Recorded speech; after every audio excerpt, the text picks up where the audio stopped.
So now this is getting somewhere. All right, cool. How's everybody doing today? Yeah? All right, there you go. Fantastic. I feel nice and cozy in here. All right. So, and we are going to begin. Secrets of body sculpting. Let me start by introducing David Blitzer. He is my chiropractor. Yes, and every time I get hurt, and I do get hurt a lot, well, now less, and I go to him. So, if anybody's ever heard, that's it. Yes, give it up to David. And, oh yeah, not here. Who cares? Now we have another as our female fitness model, Tatiana Kazimirsky. A mother of two, runs two businesses. Yes, right. Runs two businesses. And one of them is KT Beauty Bar. And in case somebody wonders what kind of magic she does, is permanent tattooing, permanent makeup, camouflage makeup, eyelashes. And the reason I have hair today is because of her, right? Because this is obviously not my hair. Whoever knows me from the past, right? That's right, yes. Shocking. I probably got younger by 10 years. First time I did a tattoo, I almost cried. No, I did cry, she just didn't see it. Okay, so magic stuff. Also, she was my client, she got the results, and now she's actually helping other people with their fitness. Last but not least, of course, Stas Mazur is my friend and bodybuilder. He has a little bit of more experience. He's done his 21st show in Montreal, placed second, so that was a big show. And then there's gonna be another one. Yes, buddy, that's it. Yeah, there's another one coming up in October, which he's gonna place first, of course. In Toronto? Is it Toronto? Yes. Yeah. There you go. So we're all going, just so you know. And bodybuilding is not his full-time job. He has a full-time job. So that just goes to show that you don't have to be crazy, obsessed person to get fitness results. He also does coaching, personal training, and moving. So if you want to move fast from one place to another, you call this guy. Obviously, look at the size of the arms there. He takes one fridge with one hand, sofa with the other, puts something on his back, and he doesn't even use a car. He just runs to your location. All right. So now, let's get into it. The first topic is, myself. Let me introduce myself. Forgot all about. My name is Pasha. There you go. It's my little transformation right there. That's back. Thank you. That's back from my injury 3 years ago. Tore my bicep, trying to lift too heavy. And yes, that was quite an experience. Made me more aware of the fitness. Nevertheless, I've been in the fitness industry for over 20 years. I've been a trainer for 15.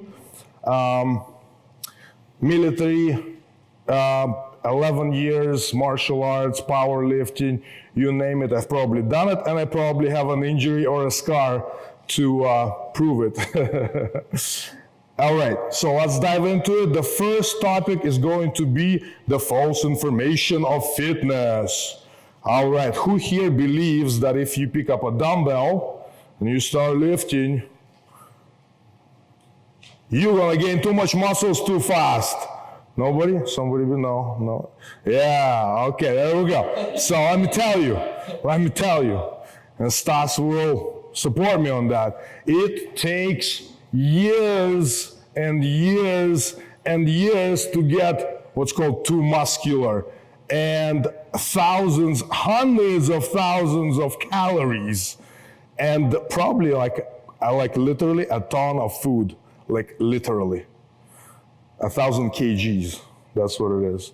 So the reason why it's so hard to gain muscle, especially for females. Females are the most ones who are afraid of that, right? The reason why you can't gain too much muscle too fast as a female is just you don't have enough thick muscle fibers. And we're gonna get more into the details about how our human body works with David. He's the expert, all right? So now myth number 2 is I have a lot of females approaching me who have sons who are interested in bodybuilding, and they go and buy protein shakes and all those powders and pills, the beautifulness of the supplementation, and they're afraid that, you know, their son's manhood is gonna get damaged from protein powders. And if we would have a supplement guy here, now I'm the supplement guy today, let me tell you, a scoop of protein is just an extra chicken breast. Now, will that affect anything? Absolutely not. There you go. So it's just a little bit of extra food. Low calorie diet. All right, who here also believes that if you eat 500 calories and you're burning 2,000, you're actually gonna burn 1,500 and you're gonna lose weight that way? Anybody? Anybody? No? No? Okay, so we have what's called a basic metabolic rate for females and males. So let's say a female and a male. A basic metabolic rate is based on how much muscle you have and your basic bodily functions, digestion, your nervous system, your brain, everything uses up calories to function, okay? Females are using at least 1,200 calories as a basic metabolic rate, BMR. And males, minimum 1,800 calories.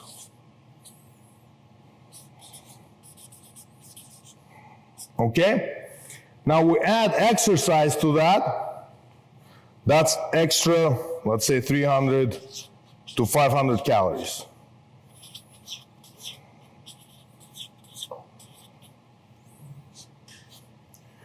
And we have minimum caloric intake for females. What is it? 1,500? Pardon my handwriting, but I'm doing my best over here. 2,100. There you go. Now this is a minimum. Okay?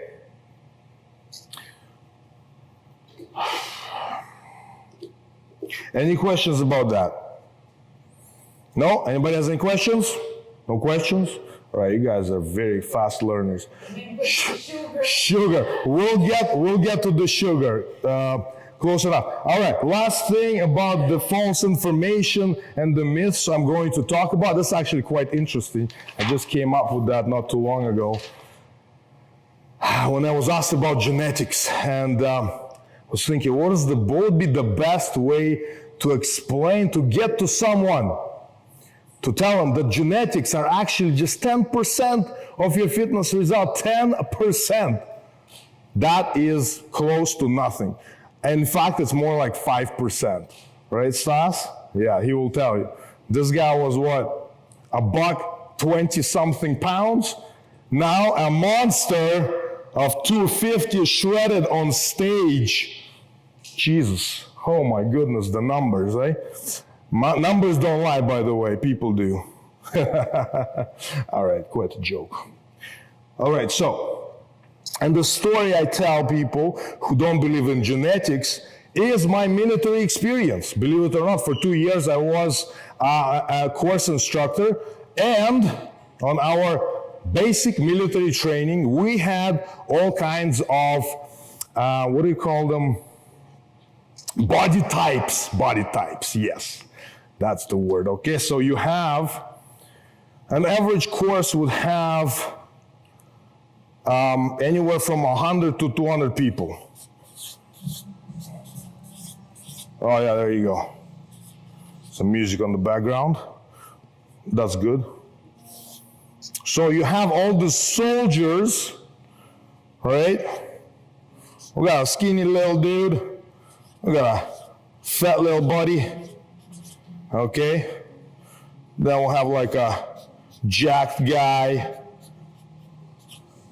And then we'll have another skinny little dude. And let's say we have, 20 of those, 10 of those. No, 30 of those for sure. Yeah, majority I would say.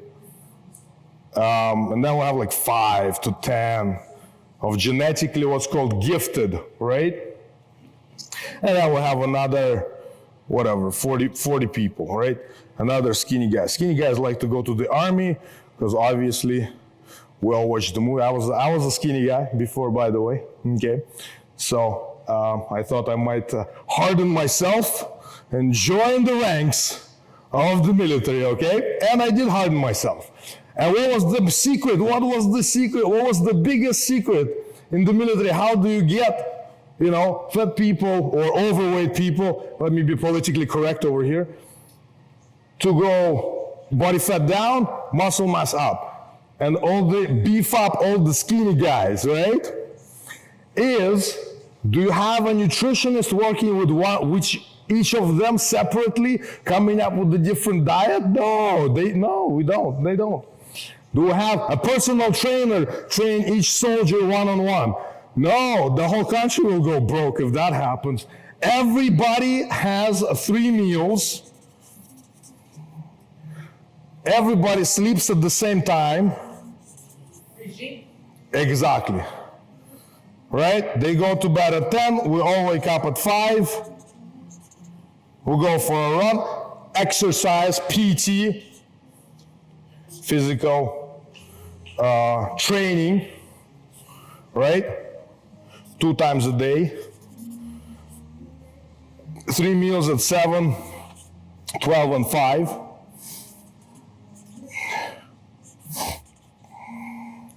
And every single person follows that. And guess what? Everybody gets the results. So next time somebody tells you, oh yeah, your genetics, you need, yes, you do have to adjust in this world here, the civilian world. You have to adjust to all these cravings and foods you have, right? But the adjustment is so little. The main thing is what? What is it? Anybody can tell me what? Yes, routine, consistency. Because you're on the base, you're stuck. The drill sergeant can't let you go have another cookie, can't have another donut. There's no drive-throughs. Yeah, you can't get away. The base is surrounded by barbed wire and fences and dogs and machine guns. I'm joking now. So if I lock you all here for, let's say, 10 weeks, we can do it? Absolutely. Everybody gonna have a life-changing fitness change. Yeah, everybody. Everybody who is gonna be losing, and it's all adjust. And then at the end of 3 months of rigorous training, we have a universal killing machine called Soldier. He's wearing this hat, all right? A nice uniform, everybody is pretty jacked. Bam, bam. Right? Ready to go. Up, and the rifle. Doing drills This is a soldier, okay? Just let your imagination work, okay? It's a very fit, very jacked individual, also very agile and strong and lean, okay? Okay, hold on. What? There you go, six-pack abs. Everybody gets six-pack abs, by the way. And he has this, right, like this. Shoulders, boom, boom, that's it. We have freaking Rambos. Pasha, What's up? how it is hard to get six packs? Because every single girl and every single, when the girls get together and talk, they, oh, I met this guy, and guess what? He's got Six-pack. All right. So what's this magic thing about six packs? How hard is that to get? And what is it? How hard is to get a six-pack, huh? That's, me and Stas know, that's what's called a cutting phase, right? So you work hard to gain all those muscles. That's pretty much the easiest, probably thing, most simple one. You just stick to your diet. The diet is the key. I'm actually getting to that, okay? I'm actually getting to that. So let me answer this question in my next one. All right, we're gonna get back to the six-pack in the back of my head. All right, next one. Everybody's cool with the soldier example? Yes, it was fun, right? I've been an artist long time ago. Obviously, some things get rusty. So if my pictures and drawings offend somebody, just know that was not on purpose. Okay? Just lack of creativity. I probably lost that somewhere in the trenches. All right, let's talk about, let's say, Julia, let's talk about that goal of a six-pack abs, right? Now, what creates a goal? And how do you motivate yourself to start working out or continue working out? How do you keep yourself, going? And it all begins with finding what your goal is. What's your goal? What is it? What do you want? Six-pack abs. Boom. Let's put an 8 in there. There you go. This is what you want? All right. So let's make it a goal. Want a six-pack abs. Now you have to think. This is a secret, by the way, because we're talking about secrets. Let me go back. Don't forget, we're talking about secrets over here, right? So here's the secret. You have to ask yourself,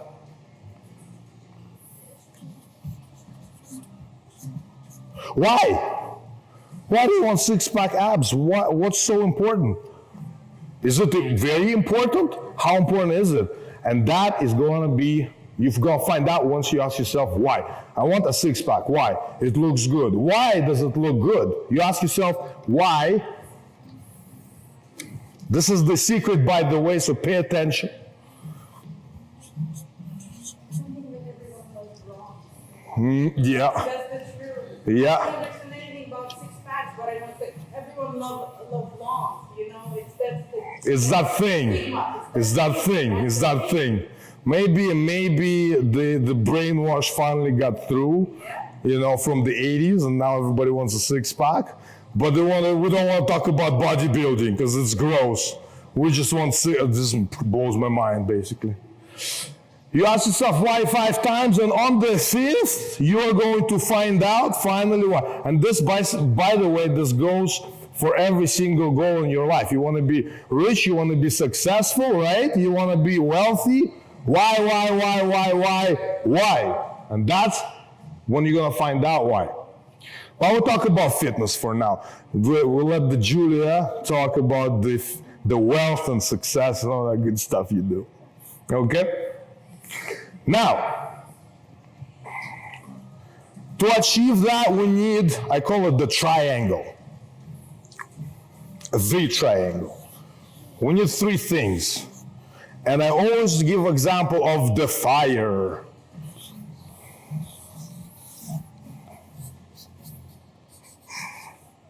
Good thing I didn't do legs today, otherwise this would be impossible right now.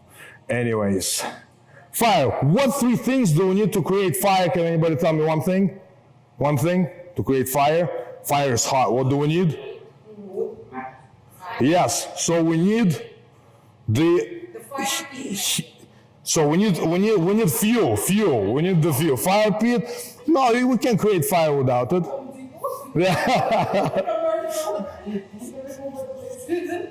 We need fuel. Matches create what? Heat. And what does fire need to breathe? Oxygen. Hey! What is that? HO? XO? What is it? O2. There you go. Just O2. That's it. Now, if we take out fuel, if there is nothing to light, is there going to be fire? No. If there is no heat, there's just going to be a bunch of wood with oxygen, right? You take out oxygen, fire what? Dies. So is your goal. Same exact thing. All right, not sure what happened just there. Well, we'll keep going. We need what? What do we need for fitness? Number one thing, what do we need? Consistency, yes. That's kind of like diet. So food, right? And when we talk about fitness, what is this? What am I doing? Exercise, yes. The gym. And the last thing, what do we need? Yay! Yeah, rest. Because that's when actually the fat burning and muscle building happens. How many hours? 8 hours? 8 to 6. Okay. So I'm going to give this example right now. It's another, well, that's not a secret, but it's very good. Why do we need sleep, okay? Let me explain by this story right here. I'm quite a storyteller. Can you tell? I love the visuals. I love the visuals. Visuals, yeah, I'm trying my best. My handwriting is getting better and better with every rap. That's right. So, everybody knows about real estate, construction, all that stuff, right? Yes? Yeah. We're building this country up. So, we have a field. This is going to be 3D. I'm stepping up my game right now. Oh boy, here we go. 3D visuals. So I have a piece of property, land. Ooh, property. Real estates right now are going, ooh, nice. They're already seeing cha-ching, but we're not talking about the cha-ching. We're talking about the building. Now, we have a piece of land. What do we need to build a house? We need some, foundation. We need to dig up the thing, right? We need the material as well. Some wood, pow, right? Like this. This is, by the way, some pieces of wood. I'm just explaining what I'm drawing, just so you guys don't get confused and lost. And then here we have bricks, right? Right, bricks and stuff. Material. This is your food. Food is wood. Wood is food. Nice. Okay. Now, what else we need? We need something to put it together with. So we need the tools. We're gonna go back in time, okay? Where people used to use nails and the hammers and what is not the chainsaw, the saw, yeah. So here we go. Hopefully this is not gonna go viral. Saw kind of goes like this, right there, boom, and then a bunch of nails, right? We got so material, food, and tools is the gym. Okay? Now, if that just sits there, is it gonna get built? No, we need somebody to build it, right? And workers don't come during the day. It's during the night when they come in and they start building. If we don't sleep at night, then it's just gonna be a bunch of material laying in your system, turning into body fat, and some tools laying around because you keep pumping and exercising, and eventually it's all gonna go bad. Getting an injury, something like that, right? You guys getting the picture? Is that clear? Yes? So, to go into a little bit more details, at night, when we go to bed around 10:30, who went to bed at 10:30 that they remember? 10:30 p.m. Yeah, that's it. Some people here on Stas. No, huh? Competition is over. He's like, I'm staying up and watching that Netflix. It's about damn time. The 6 a.m. cardio is over. Okay. You enjoy it for now. I know you have competition coming up. So, if we go to bed at 10:30, there's going to be a little secret I tell you, okay? Then by 12, you're asleep. What's called a deep sleep. And from 12 to 3, you have what's called a human growth hormone release, HGH. And the HGH is the workers that are gonna come and build. Yes, boom, there you go. Therefore, that is how the house is built, and that's how the body is built. Good example. All right, next. Anybody has any questions about this? By the way, no? No questions? Good stuff. Take pictures of that stuff, because this is not gonna be available anytime soon. It's gonna go straight into the fire. All right, let's talk about a little bit about the diet, how to get the stomach flat. So actually, let's talk about how do you get the abs.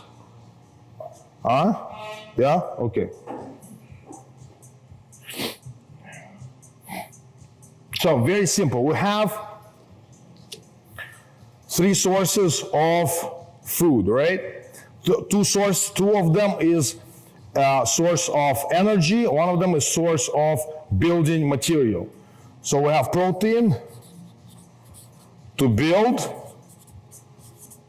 Without protein, we can't build muscle. We have carbs, fast energy. So without energy, we also can't really do anything because we won't have energy. And we have fats, slow energy. Okay, and the ratio for building nice abs, since we're talking about the stomach, how to get rid of the body fat in the stomach area, the belly. So we want to keep majority of your food intake, which is 50% protein. I want to keep about 40%. Let's say 30 to 40%, depending, right, how good your body is with absorbing carbs. And very low fat, okay? So if you're taking in carbs, fats has to be low. There's also different diets.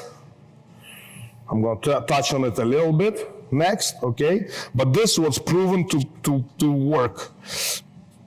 10 to 20 body fat, okay? Now, because it's a very big subject, just trust me on this one for now, okay? We'll do maybe another seminar on nutrition altogether.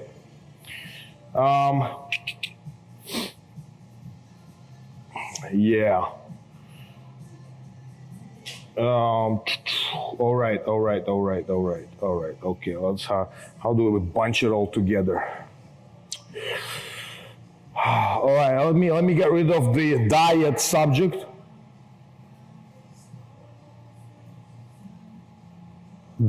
Sorry, got a little confused there. Let's talk a little bit about the diet, really fast, okay? do diets work? That's the big question I usually get asked. Diet this, diet that, I tried this, it worked. My body tried that, it worked. This lady lost 100 pounds on this. And yes, the diet do work. Diets work.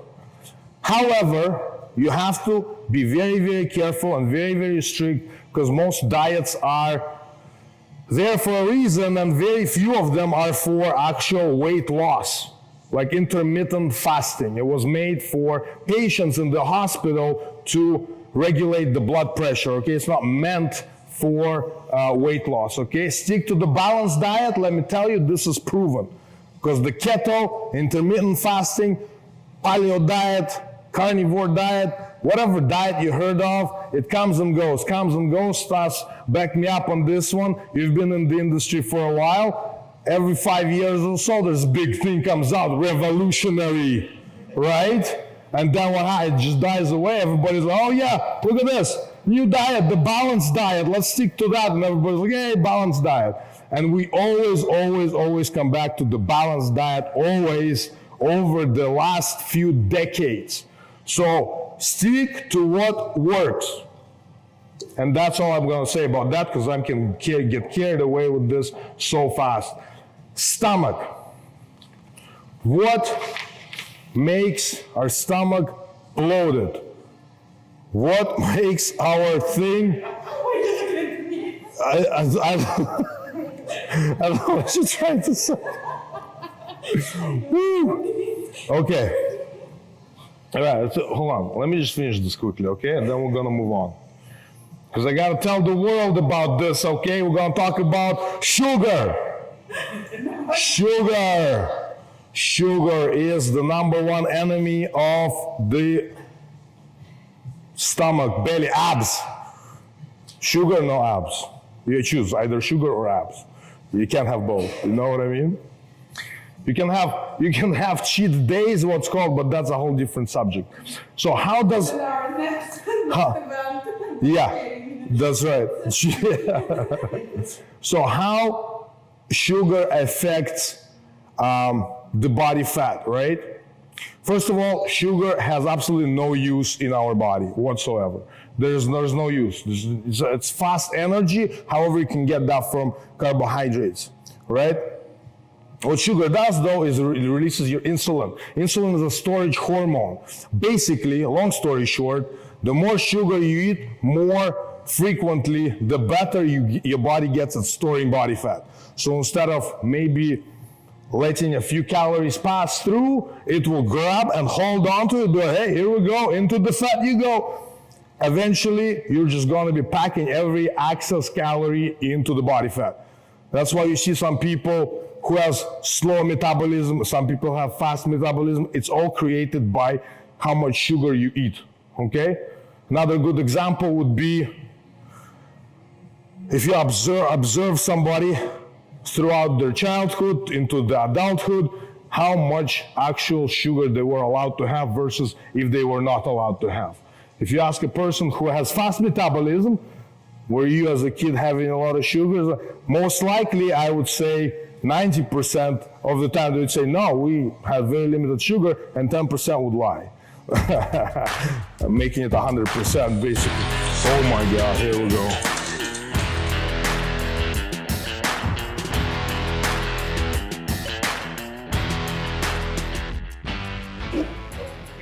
Yeah.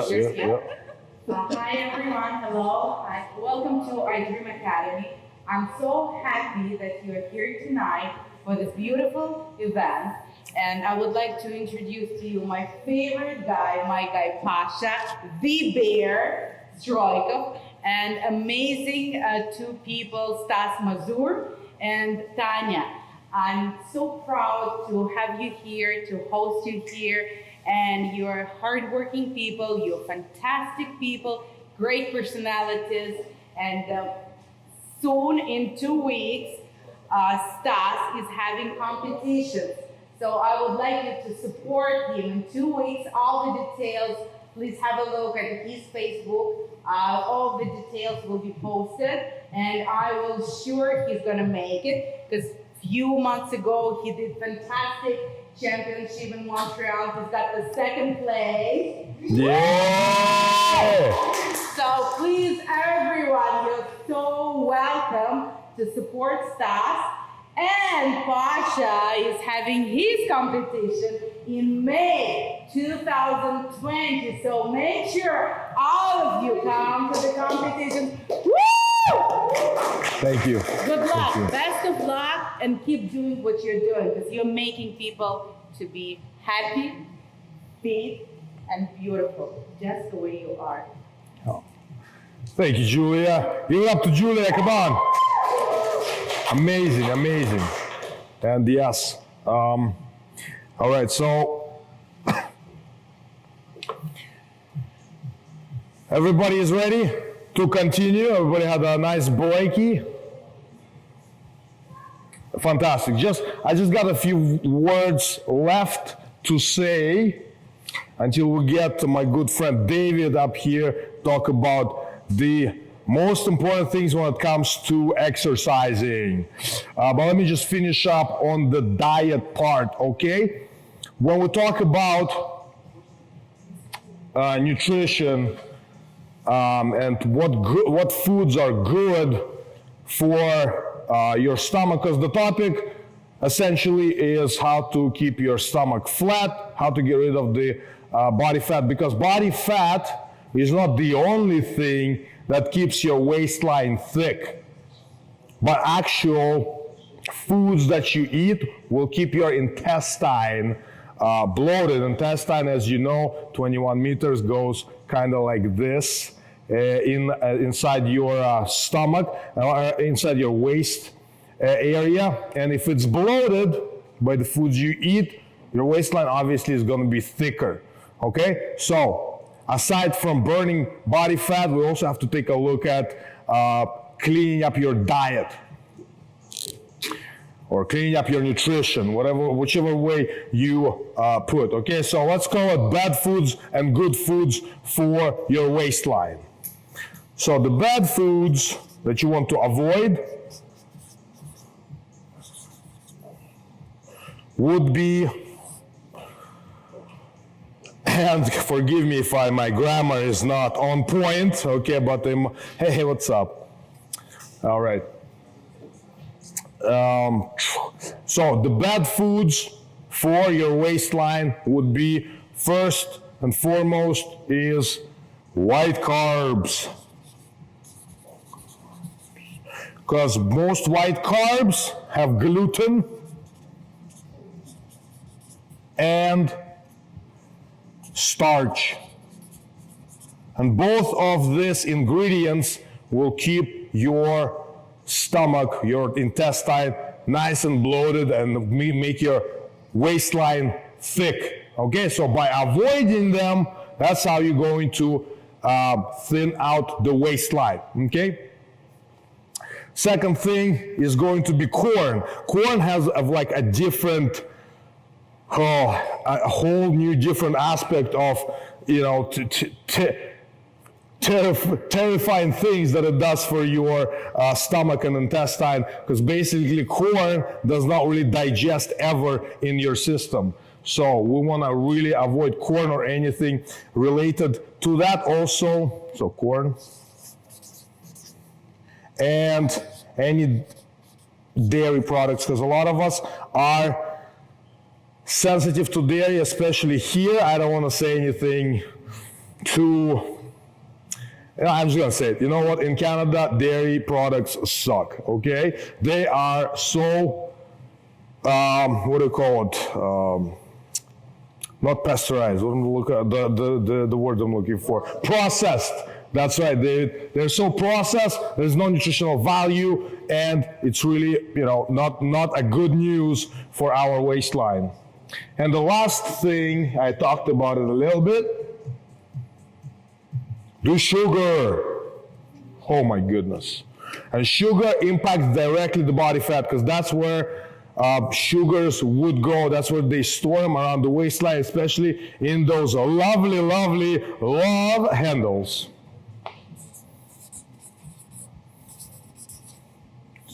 So we want to say a no, a no, a no, and a no on those ones. And sugar is bad because it releases the insulin. Okay? Try to just follow it, okay? As I always say, just do it, okay? Don't look into it too much. I would say we're not trying to make a rocket here. We're just trying to make our waistline smaller. These things are bad, so do not use those things, okay? Simple and effective. Now, what do we want to eat is the good foods for our stomach, our waistline, the beautiful things we want to eat. And if you were paying attention, I didn't say tasty, okay? Because things that taste good, most likely not so good for your waistline, okay? That's just how the life goes, okay? Unfortunately.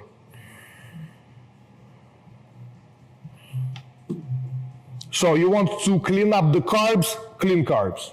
So you want to keep it dark, brown, dark carbs. There you go. And that is going to be the bam, you know what I mean, in your diet. That's going to make the most difference because we need quite a bit of carbs. And you don't want to mix. So I'm going to go like this, mix carbs. Do not mix carbs and fats.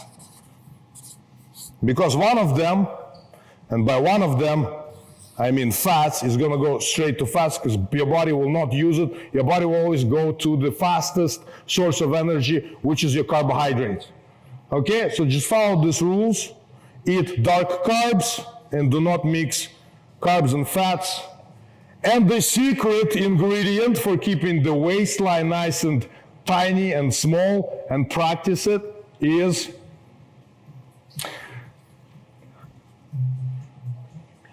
I gotta check the spelling, obviously, because I'm gonna write it nice and big.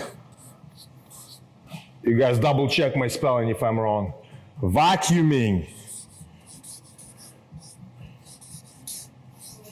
All right, yeah, you guys know what the vacuuming, right? You do around the house. That's not the one we're doing. What would be better example than to show it live on Mr. Stas? Let's go, buddy, come on. Let's give him a round of applause. Show us what vacuuming is. Let's go, let's take off that t-shirt. Come on, man, everybody's been waiting for this moment. Oh yeah, here we go. Here we go. The muscles are now out. All right, let's give us a little bit of vacuuming. So basically, there's a few ways you can approach vacuum, but one of the ways is you can either lean forward on a chair. Best way to do this is actually when you wake up in the morning on an empty stomach. You just suck your stomach in as far as you can, and you try to hold it for at least 20, maybe 30 seconds. Really squeeze, and then relax. And do a few sets, maybe 5 sets.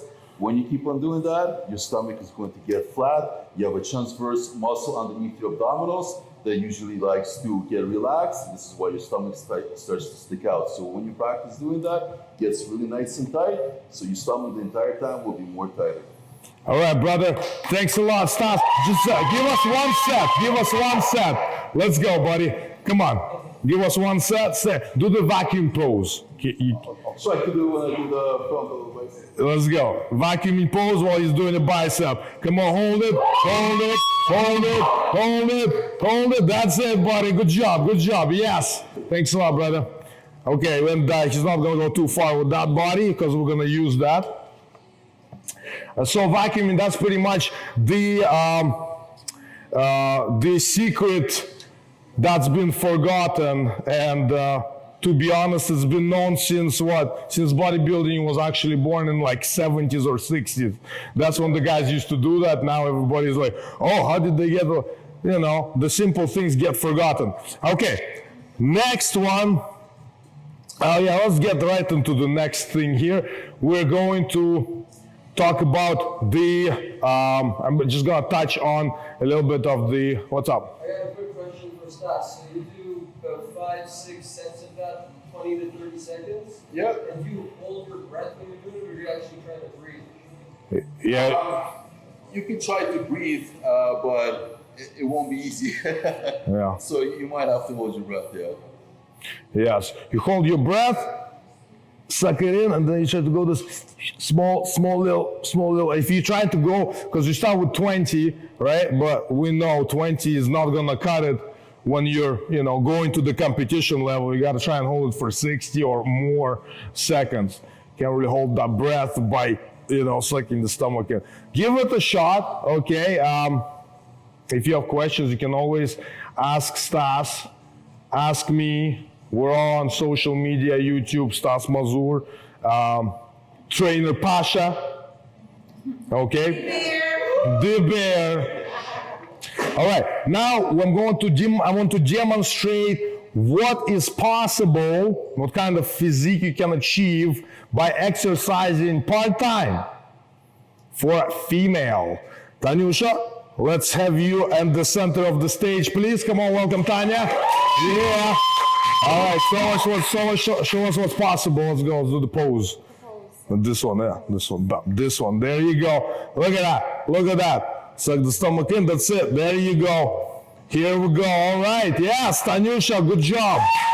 Work hard on those abs. Let's see the back. Where you go? Hold on. See the back, turn this way.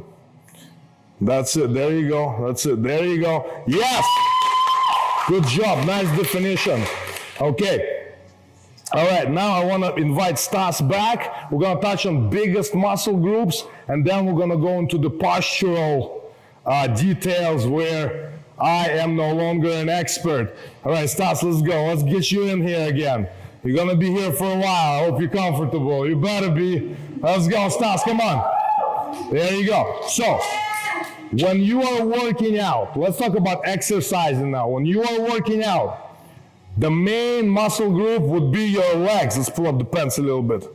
That's it, there you go. We have the main, yes, that's it. There you go, we have the quads, the main muscle here. We have the calves, and we have in the back, let's show the hammies. There you go, and we have the hamstrings right here, and of course, gluteus maximus. The biggest muscle that is not really activated during whatever our lifetime is the gluteus maximus. Now let's go to the back. Let's do the lat spread. So now we have the second biggest muscle group. Yeah, that's it. Second biggest muscle group is your back, which involves a lot of muscles, which David's going to talk about more details, but most impressive ones are those lats, latissimus dorsi. Okay, let's go to the front. The last major muscle group is your chest. Let's maybe do side chest. There you go, those big pectorals, minor and major, fantastic. And going into the smaller muscle group is your bicep, right over here, and your shoulder, and let's go into the tricep. Yeah. And this will have the tricep right here, and that's what creates the arm. All right, thanks a lot, Stas. I'm pretty sure David is gonna need you. Don't put the t-shirt on. No, we still need you. So I want to invite my good friend David to the stage. We're going to talk about posture, what creates posture, what's good for posture, and common problems with exercising. He knows his stuff. There you go. Sounds good. Thank you very much, Pavel. Let's move this out of the way. We don't need this anymore. Okay, so I'll talk for maybe 15-20 minutes and try to give you guys some good information. I don't think you necessarily need to keep your shirt off, but if you'd like to, then... Yeah, keep it off. You can. Yeah. They might not be focused on me, they might just be focused on you. Got a little presentation put together, but we're just basically going to roll a bit, so... Okay.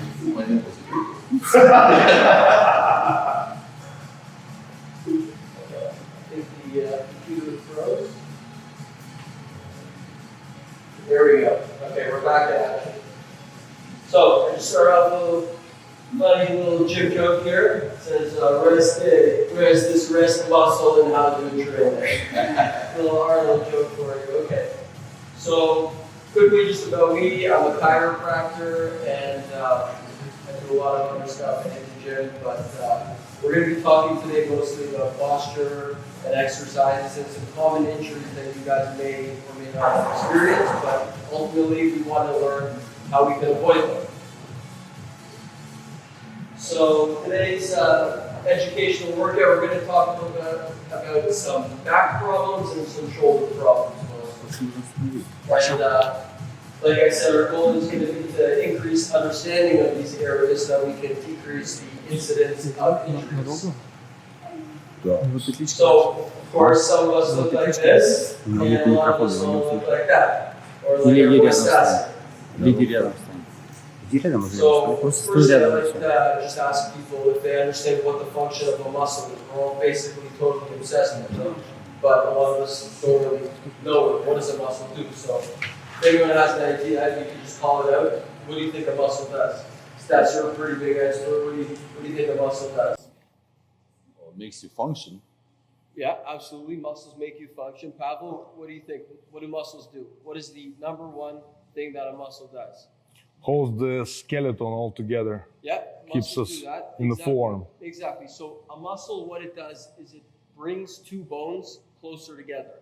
That's their main job, okay? So we got our skeleton is our frame, and then we got muscles, and muscles bring bones closer together. It's important just to understand that so that, you know, when we're talking about the function of muscles and what we're trying to work on, we know that. And we talked a little bit about different types of muscles before. Just a quick framework. The deep muscles in our body, like the transverse abdominis that you mentioned before, deep muscles are responsible for small little movements, okay? Where big muscles, they're on the outside of the body and they're responsible for big movements, okay? So our pecs, our chest muscles, those are for big movements like pushing, whereas deep muscles in the body, those are more responsible for posture. So that'll be like your rotator cuff muscles. So we're going to start off, we're going to talk about the back, then we're going to talk about the shoulder. So we're going to start off with the back, why it's important to understand how our back is built so that we can avoid injury.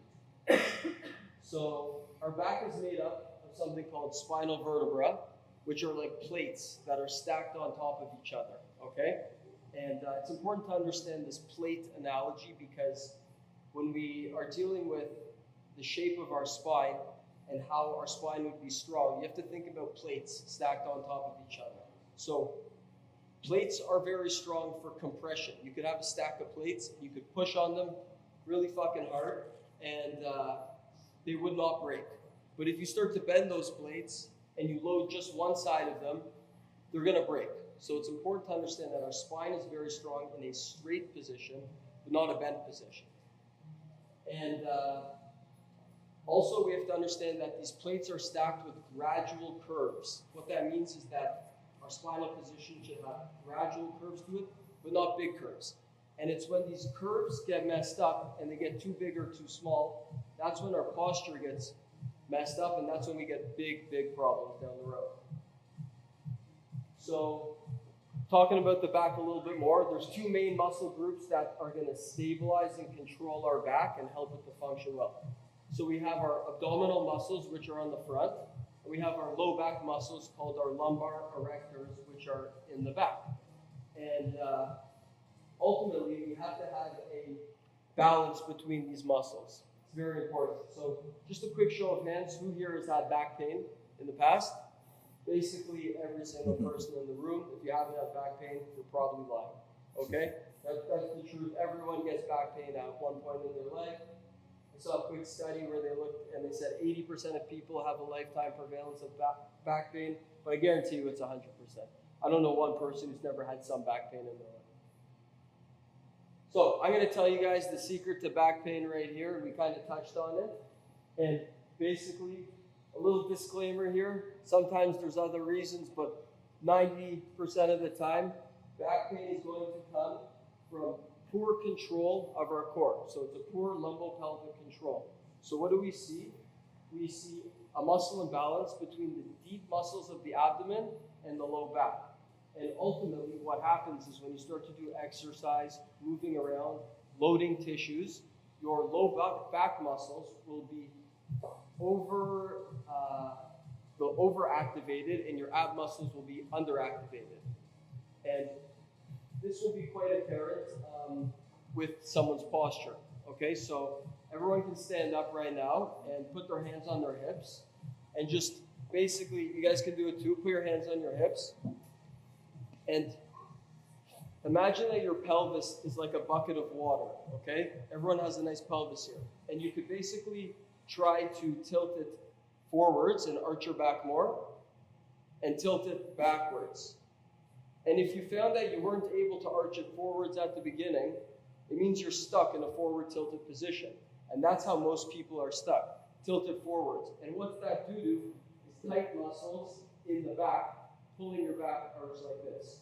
So before you do an exercise, before you want to check, am I ready to work out? You want to make sure that your pelvic position is neutral. It shouldn't be tilted too much, and it shouldn't be tilted back too much. You should just have some nice, neutral pelvic position. So that's our bucket of water analogy, and that's responsible for a ton of back pain. Thank you very much, boys. You can take your hands off your hips if you choose to. So this bucket of water analogy that I touched on, this is commonly referred to as lower cross syndrome, which is a huge problem that a lot of people have when they are functioning in this society. They have basically a crisscross pattern of tight muscles. So what it means is that you have tight low back muscles like we talked about and tight hip muscles. And the opposite of that is that you have very weak muscles like your abdomen, because when your back gets very tight, something on the other side of your body actually stretches out. Just like a piece of metal, if you bend one side one way, the other side has to stretch. So that's what's going on in your back.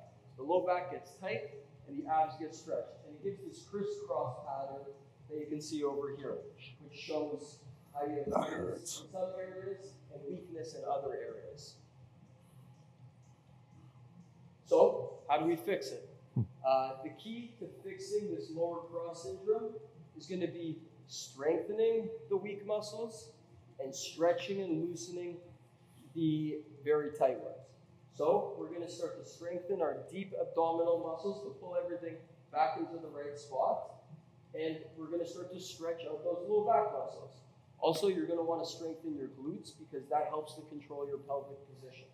And you're going to want to stretch out your hips because these often become tight.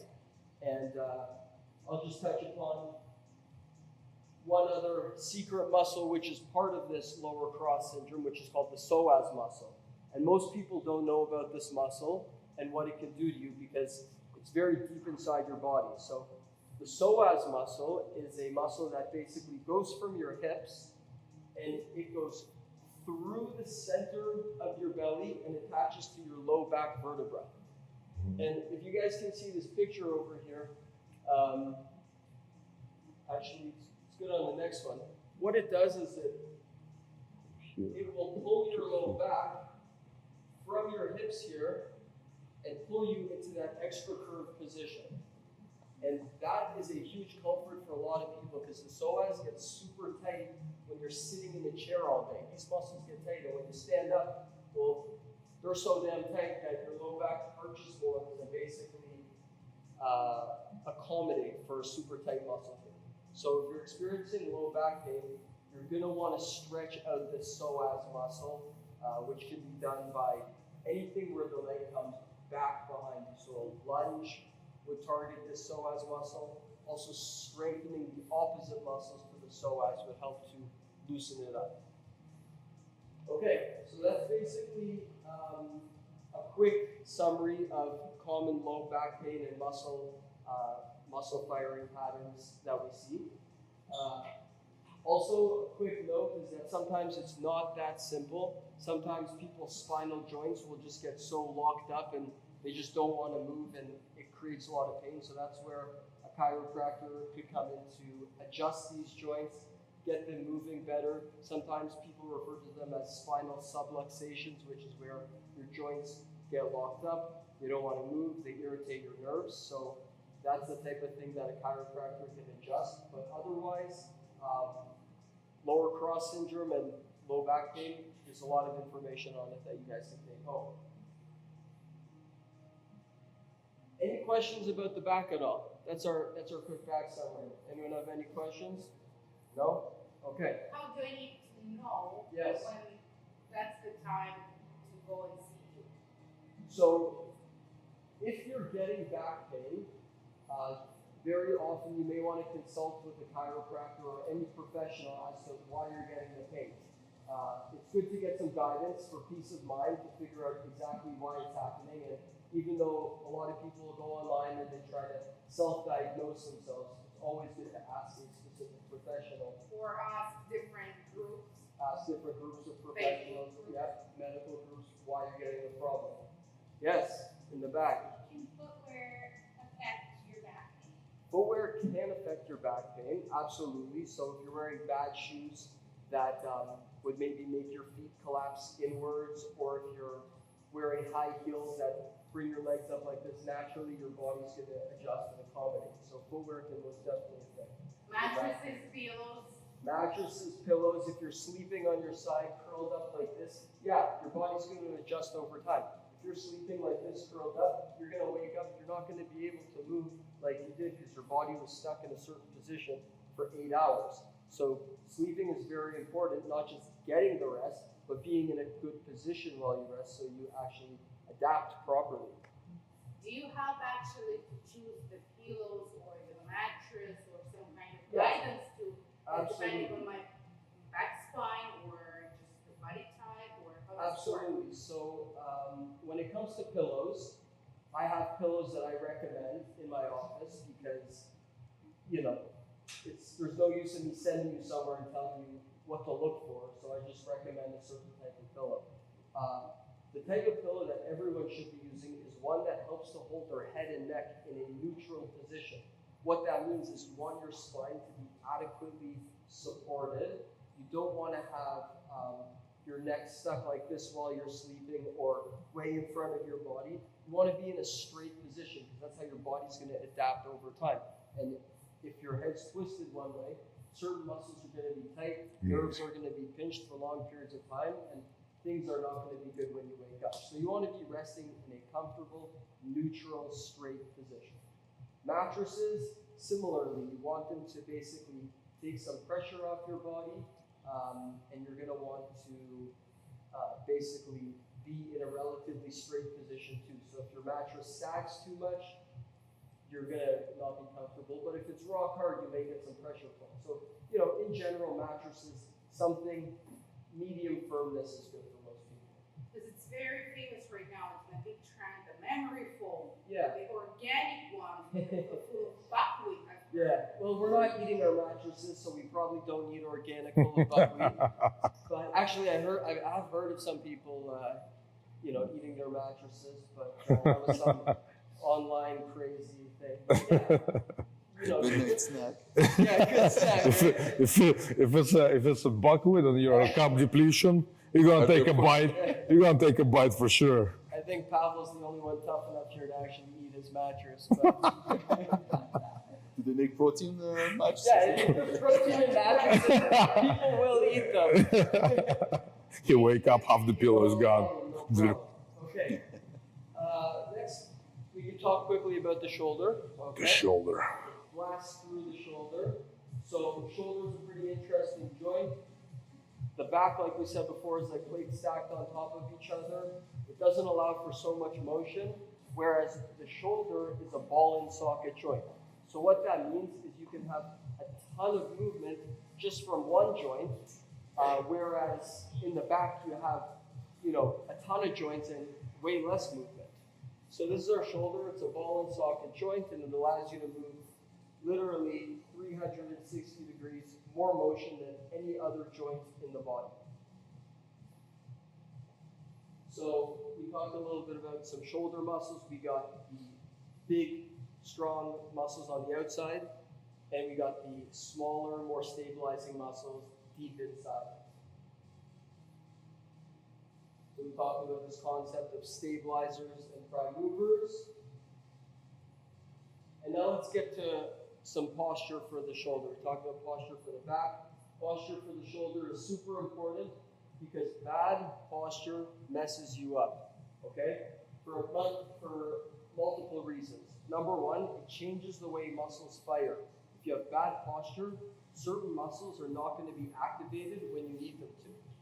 They're going to be stretched and they're not going to turn on when it's important. Number two, if you have bad posture, you're going to have less space in between different bones and things are going to get pinched. So it's very important when you start working out, you start seeing a guy like Pavel, you got to make sure you have the right posture. You're going to be in the right position so that muscles can activate and things have space to move like they're supposed to. So I just wanted everyone to try a little experiment. Everyone stand up, and we're going to try activating our rhomboids. So those are our muscles behind the back here. So everybody stand nice and tall. Squeeze your shoulders back and together, and feel those rhomboids and feel all these muscles here pinching and activating. That feels pretty nice, I'm sure, for a lot of people. Now, what we're going to do is we're going to see the power of posture. So everyone hunch over a little bit, stand like you know you're not supposed to, like you've been on the computer for 8 hours. Okay, now what we're going to do is while we're hunched over like this, try to squeeze those muscles back together. You're probably not going to feel it in this area, and that's because the length and the tension relationship in all these muscles is off, and you're not going to be able to get these muscles firing the way they need to be. So that's the super important part of posture. It's not just about working out the right muscles, but it's about having them in the right spots. Awesome, thank you very much. So, the secret to shoulder pain we talked about involves a lot of posture. And like we have that syndrome in the low body called lower cross syndrome, in the upper body we have something called upper cross syndrome. So what that involves is basically having some super tight pec muscles. We have super tight back of the neck muscles, and then we have some weakness in the opposite spot. So ultimately, you're going to look like this. And this is something that you get from sitting at desks too long, staring down at your phone,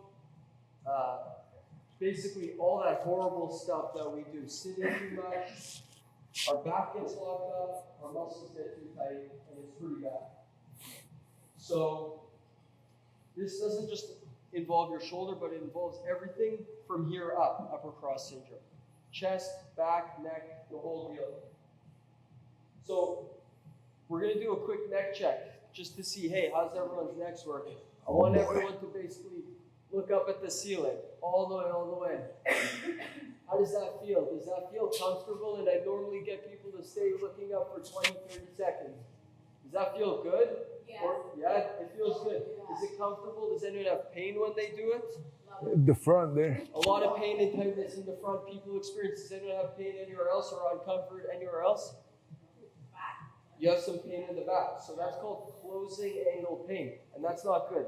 What it means, you probably don't have pain when you look down at your phone, but you probably have pain when you look up. And that's because we spend way too much time looking down, and we don't spend enough time looking up. So as a quick recommendation for people, spend 30 seconds, spend a minute Start praying. looking up at the sky the whole day.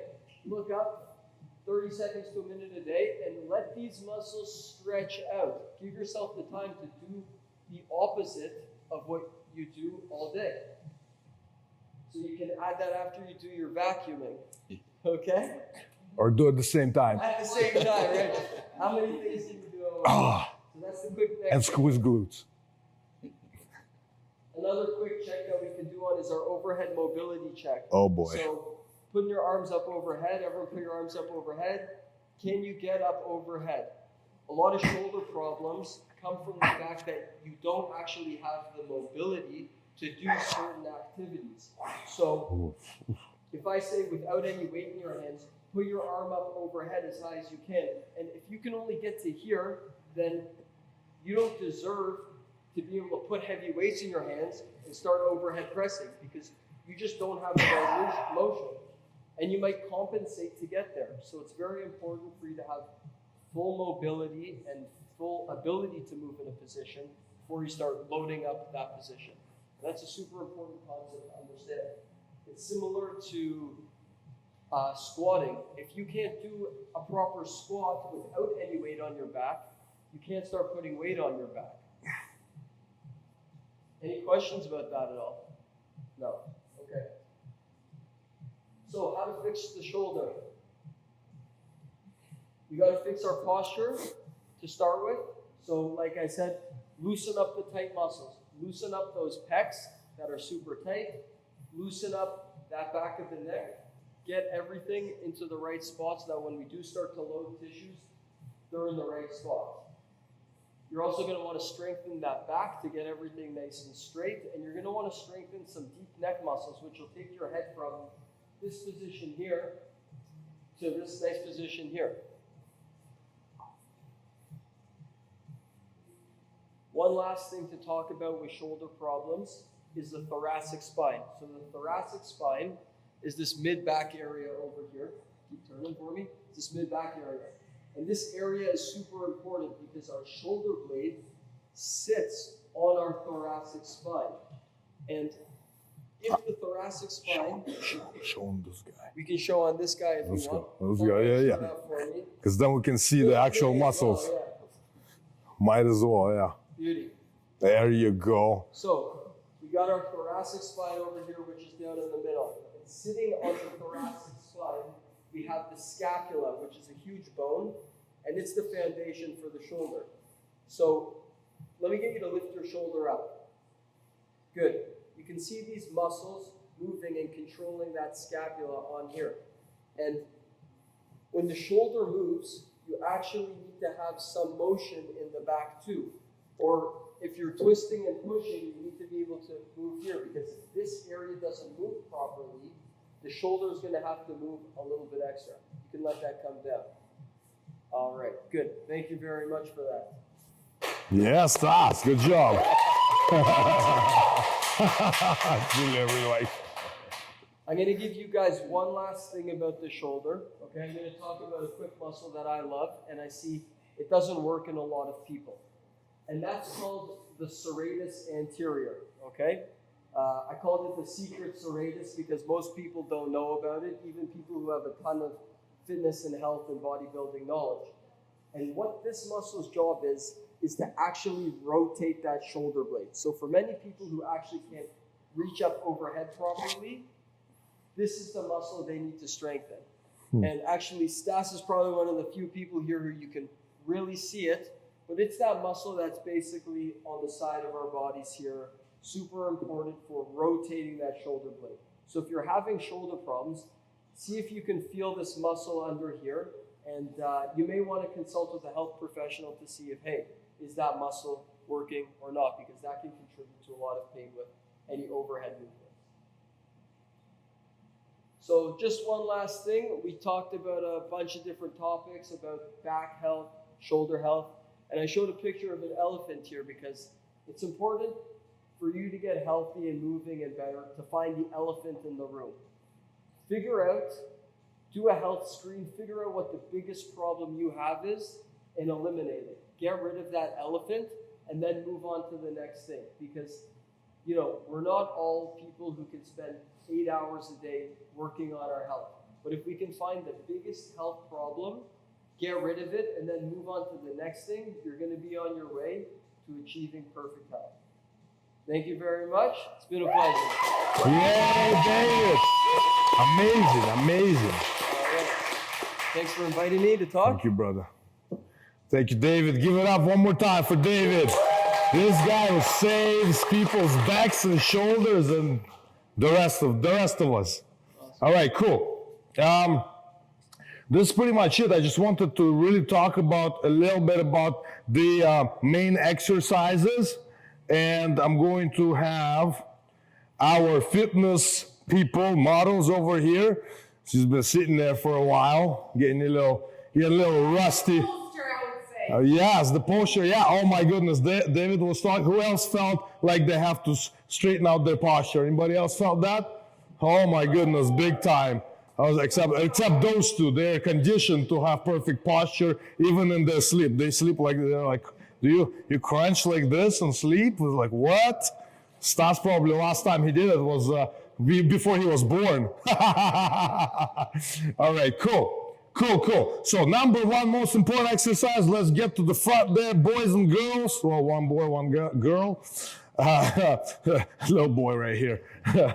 All right, let's show, because we talked a little bit about the squat. Squat is probably the most important, most compound movement exercise that works pretty much the entire body, believe it or not. So this is the most basic human movement.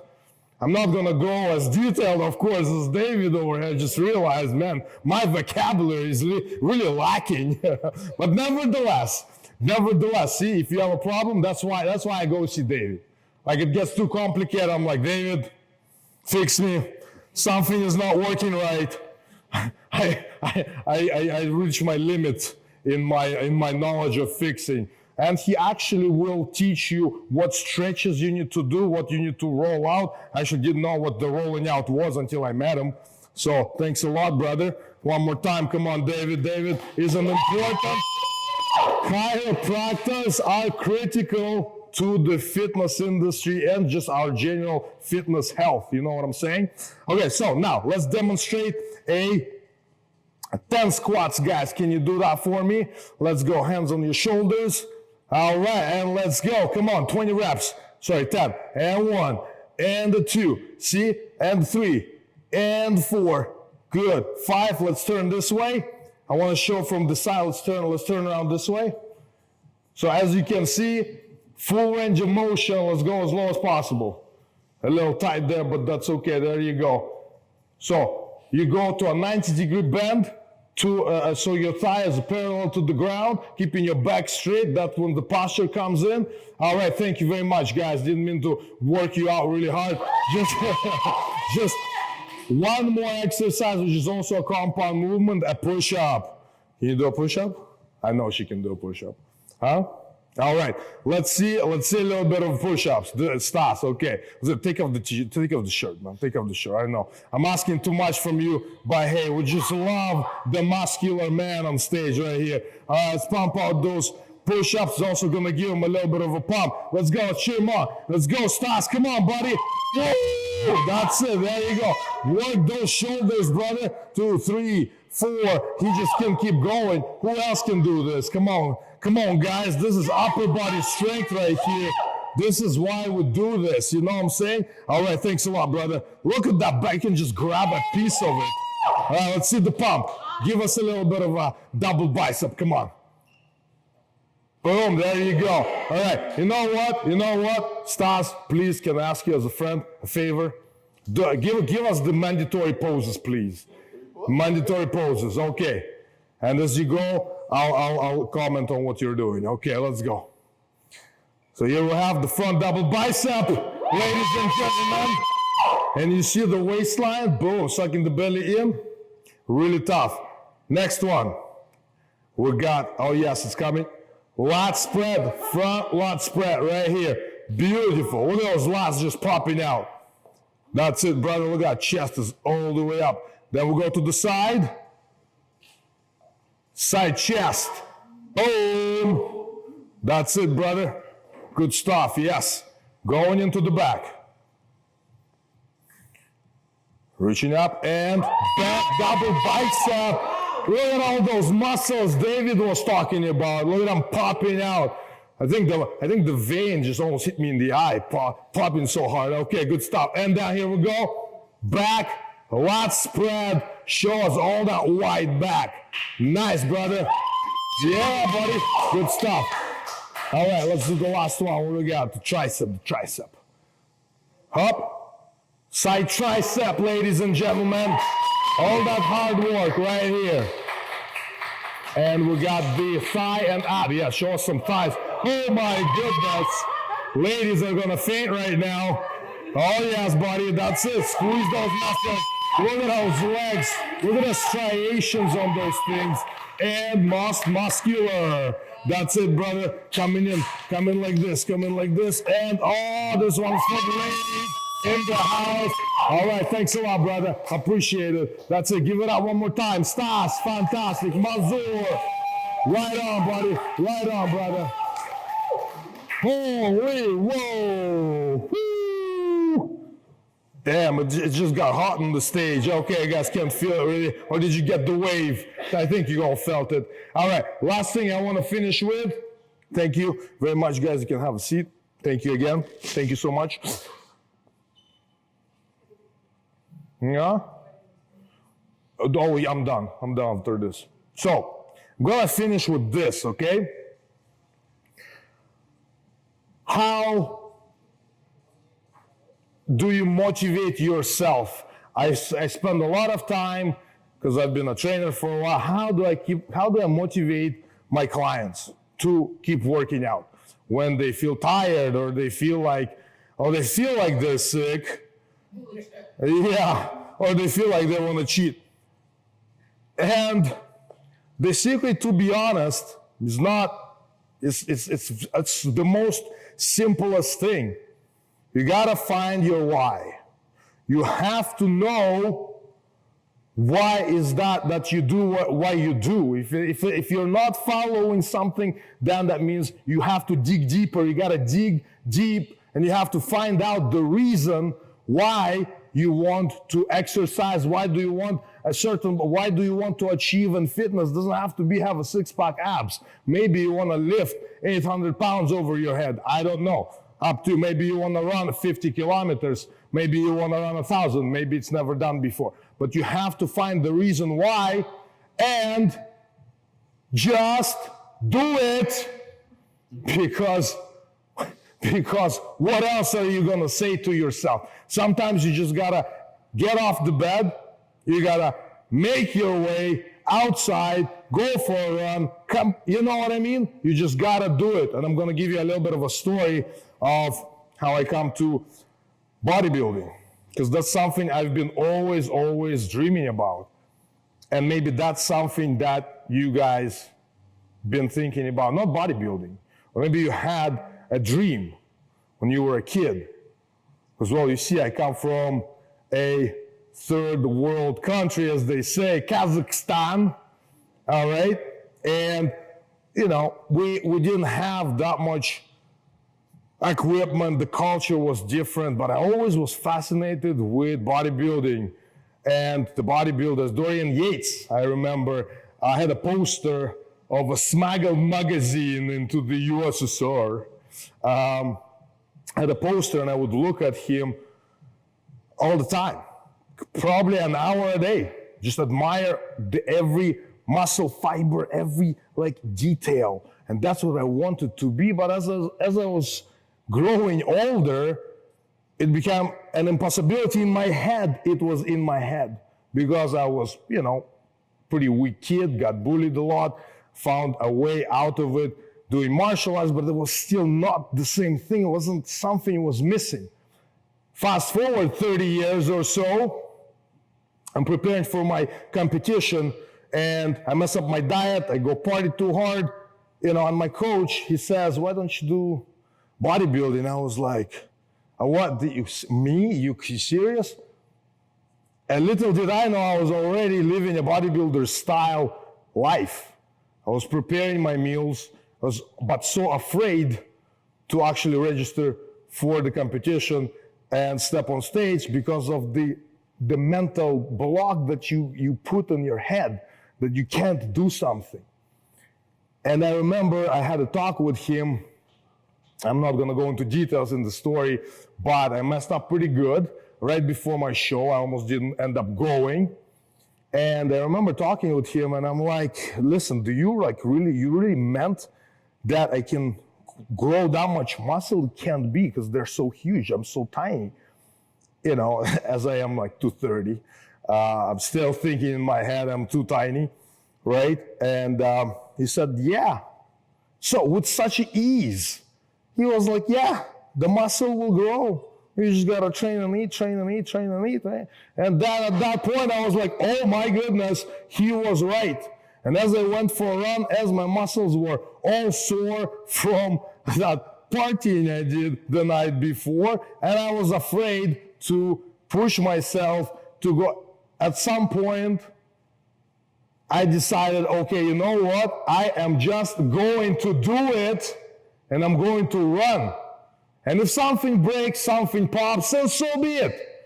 And at that moment, as I started sprinting, that's it, something unlocked. The dream was revived from 30-something years ago.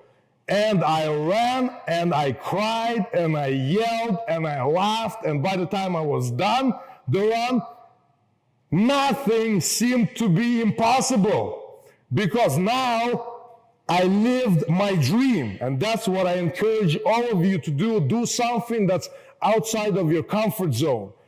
Tonight, don't go and eat something. Tomorrow, wake up 2 hours earlier than you usually do. Go for a run, get outside, do something, start somewhere.